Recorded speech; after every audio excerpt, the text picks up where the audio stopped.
Noodles রান্না করে খেতে যতটা না মজা তার থেকে দ্বিগুণ মজা এই নুডলসের পাকোড়াটি। আমার তো মনে হয় অধিকাংশ মানুষেরই এই রেসিপিটি অজানা। আসসালামু আলাইকুম everyone, welcome back to my channel. আজকে আমি তৈরি করছি ক্রিসপি নুডলস পাকোড়া। আপনারা একবার এই পাকোড়াটা বানিয়ে খেলে নুডলস রান্না করে খাওয়ার কথা তো ভুলেই যাবেন। পাকোড়াটি যেমন ক্রিসপি তেমনি খেতে তো অত্যন্ত সুস্বাদু। ছোট থেকে বড় সকলেই খুবই পছন্দ করবে। চলুন রেসিপি দেখে আসি। নুডলসের পাকোড়া বানাবো, নুডলস তো লাগবেই। এজন্য আমি এখানে নিচ্ছি 4 প্যাকেট মিস্টার নুডলস। আপনারা যে কোনো নুডলস দিয়ে তৈরি করতে পারবেন। নুডলসের প্যাকেট থেকে ফার্স্টে নুডলস এবং নুডলসের মশলাগুলোকে আলাদা করে নিচ্ছি।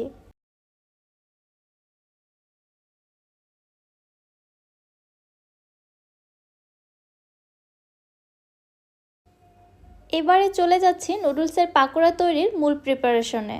চুলায় একটি প্যানের মধ্যে আমি পানি গরম করতে দিয়েছি। 4 প্যাকেট নুডলসের জন্য এখানে আমি 1.5 কাপ পানি দিয়েছি। পানিটা যখন ফুটে উঠেছে তখন এর মধ্যে নুডলসগুলোকে আমি একটু ভেঙে দিয়ে দিচ্ছি, একেবারে গোটা দেয়া যাবে না, তাহলে পরবর্তীতে পাকোড়া তৈরিতে একটু প্রবলেম হতে পারে, এজন্য ভেঙে দিতে হবে। এবারে নেড়ে চেড়ে নুডলসগুলোকে খুব ভালোভাবে সেদ্ধ করে নিচ্ছি। নুডলসের প্যাকেট থেকে যে মশলাগুলো আমি আলাদা করে বের করে রেখেছি ওইখান থেকে 2 প্যাকেট মশলা এখানে দিয়ে দিচ্ছি, বাকি 2 প্যাকেট পরবর্তীতে ব্যবহার করব। এইভাবেই নেড়ে চেড়ে নুডলসগুলো ভালোভাবে সেদ্ধ হওয়া পর্যন্ত এবং সম্পূর্ণ পানিটা শুকিয়ে আসা পর্যন্তই জাল করে নিতে থাকব। দেখতেই পাচ্ছেন নুডলসগুলো খুব ভালোভাবে জাল করা হয়ে গিয়েছে, এর মধ্যে আর কোনো পানি নেই, খুব ভালোভাবে পানিটা টেনে গিয়েছে। এবারে নুডলসগুলো চুলা থেকে নামিয়ে অন্য একটি পাত্রের মধ্যে ট্রান্সফার করে নিচ্ছি এবং একটু অপেক্ষা করছি এর মধ্যে থেকে অতিরিক্ত গরম ভাবটা বের হয়ে যাওয়ার জন্য। চাইলে পুরোপুরিভাবে ঠান্ডা করেও নেওয়া যেতে পারে। নুডলসগুলো আমি মোটামুটি ঠান্ডা করে নিয়েছি। যখন কুসুম গরম পর্যায়ে চলে আসছে তখন এর মধ্যে দিয়ে দিচ্ছি আমি 2টি ডিম। চাইলে এখানে আপনারা একটি ডিমও দিতে পারেন, তবে 2টি ডিম দিলে টেস্ট ভালো আসবে। এরপরে দিয়ে দিচ্ছি এখানে বড় সাইজের 2টি পেঁয়াজ কুচি, হাফ চা চামচ শুকনা মরিচের গুঁড়া, হাফ চা চামচ হলুদের গুঁড়া, হাফ চা চামচ দিয়ে দিচ্ছি ভাজা জিরার গুঁড়া, 3 থেকে 4টি দিয়ে দিচ্ছি কাঁচামরিচ কুচি, 1/4 টিস্পুন দিয়ে দিচ্ছি লবণ, হাফ কাপ ধনিয়া পাতা কুচি এবং সবশেষে দিয়ে দিচ্ছি এখানে হাফ কাপ কর্নফ্লাওয়ার। কর্নফ্লাওয়ারের পরিবর্তে আপনারা এখানে চালের গুঁড়াটাও ব্যবহার করতে পারেন, তবে চালের গুঁড়ার পরিবর্তে কর্নফ্লাওয়ারটা দিলে বেশি বেটার হবে, পাকোড়াগুলো অনেক বেশি ক্রিস্পি হবে। চালের গুঁড়া দিয়েও ক্রিস্পি হবে, তবে কর্নফ্লাওয়ার দিয়ে বেশি ক্রিস্পি হয়। এবার আমি আলতো হাতে নেড়ে চেড়ে সব কিছু খুব ভালোভাবে মিক্সড করে নিচ্ছি। এখানে প্রেসার ক্রিয়েট করে মিশ্রণটা মিশিয়ে নেওয়া যাবে না, তাহলে নুডলসগুলো গলে যেতে পারে। এজন্য যতটা সম্ভব আলতো হাতে নেড়েচেড়ে মিশিয়ে নিতে হবে, তাহলে নুডলসগুলো একদম আস্ত থাকবে। আমি যে নুডলসের মশলার প্যাকেট দুটো আলাদা করে রেখেছিলাম ওইগুলো এখানে দিতে ভুলে গিয়েছি। এই পর্যায়ে আমি দুটো মশলার প্যাকেটে এখানে দিয়ে দিচ্ছি।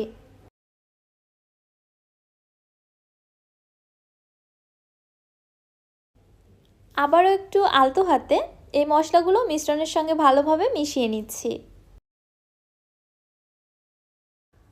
সব কিছু যখন খুব ভালোভাবে মেশানো হয়ে গিয়েছে তখন একটু চেক করে দেখবেন পাকোড়া শেপ দেয়া যাচ্ছে কি না। যদি পাকোড়ার শেপ না দেয়া যায় তাহলে প্রয়োজনে এখানে আরও একটু চালের গুঁড়া বা কর্নফ্লাওয়ার অ্যাড করে দিবেন। আমার এখানে সব কিছু ঠিকঠাক আছে, খুবই সহজেই পাকোড়ার শেপগুলো দেয়া যাচ্ছে। চলে যাচ্ছি চুলাতে পাকোড়া ভেজে নেওয়ার জন্য।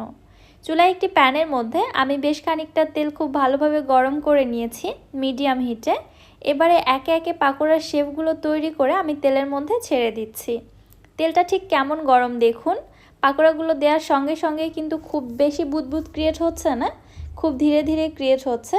তেলটা অতিরিক্ত বেশি গরম করা যাবে না, তাহলে পাকোড়ার মধ্যে খুব দ্রুত কালার চলে আসবে, সেক্ষেত্রে পাকোড়াগুলো ভালো ক্রিস্পি হবে না। এজন্য চুলার হিট মিডিয়াম টু লোয়ের মাঝামাঝি রেখে পাকোড়াগুলোকে একটু সময় নিয়ে ভেজে নিব, তাহলে পাকোড়াগুলো উপর থেকে ভেতর পর্যন্ত কিন্তু খুব ভালোভাবেই ক্রিস্পি হয়। আমি আবারও বলছি, যদি সময় নিয়ে ভেজে নিতে পারেন এই পাকোড়াগুলো খুবই ক্রিস্পি হবে। আর যদি আপনি চুলার হিট বাড়িয়ে খুব দ্রুত ভেজে নেন তাহলে পাকোড়াগুলো খেতে অত বেশি ক্রিস্পি হয় না, ওই ক্ষেত্রে পাকোড়াগুলো খেতে ক্যাতক্যাতে টাইপের হবে। আমার এই পাকোড়াগুলো ভেজে নেওয়া হয়ে গিয়েছে, প্রায় 8 থেকে 10 মিনিট সময় নিয়ে আমি ভেজে নিয়েছি। যেমন সুন্দর একটা কালার চলে আসছে তেমনই কিন্তু ক্রিস্পি হয়েছে। আপনারা হয়তো দেখেই বুঝতে পারছেন। 4 প্যাকেট নুডলস থেকে এখানে কিন্তু বেশ অনেকগুলো পাকোড়া তৈরি হয়েছে। বিকেলের চায়ের আড্ডাগুলোতে কিন্তু আপনারা এইভাবে নুডলসের পাকোড়াটা তৈরি করে নিতে পারেন, সবাই খুবই বেশি পছন্দ করবে। আমি একটু ভেঙে দেখাচ্ছি দেখুন, তাহলেই বুঝতে পারবেন পাকোড়াটা কত বেশি ক্রিস্পি। কি বুঝতে পেরেছেন তো ভেতর থেকেও কতটা ক্রিস্পি হয়েছে, তাই না? আপনি এই পাকোড়াটা একবার যাকে খাওয়াবেন সেই কিন্তু আপনার প্রশংসা করতে বাধ্য হবে, এতটাই মজাদার পাকোড়া এটা। আশা করছি রেসিপিটি আপনাদের কাছে অনেক বেশি ভালো লেগেছে। রেসিপি কেমন লাগলো অবশ্যই আমাকে কমেন্ট করে জানাবেন।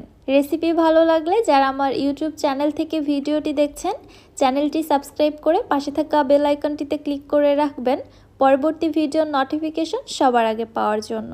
এবং যারা ফেসবুক পেজ থেকে দেখছেন, পেজটিতে একটি লাইক অথবা ফলো দিয়ে দিবেন। আজকের মতো বিদায় নিচ্ছি। আল্লাহ হাফেজ।